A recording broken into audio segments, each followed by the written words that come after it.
Thank you angel. गुरुजी प्रणाम। मु Pradeep Kumar Sahu transport truck बेपार करे।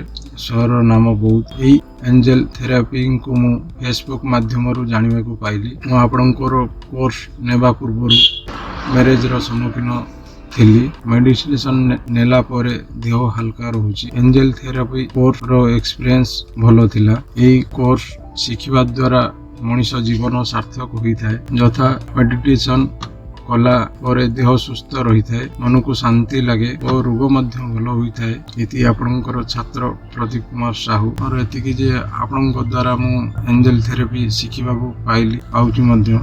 वर्तमान 6 दिन क्लास पर कार्यालय एंजल नाम पाइली। आ केतबेले सुजोग मिलले आपन सहित कथा हेबी। किछि शुभ संवाद नहीं कि आपन सहित कथा हेबी। आशा करुच्ची आपण द्वारा मोटे शांतिर वार्ता मते मिलिबो। एति कही आज्ञा प्रणाम करुच्ची आपन गुरुजी।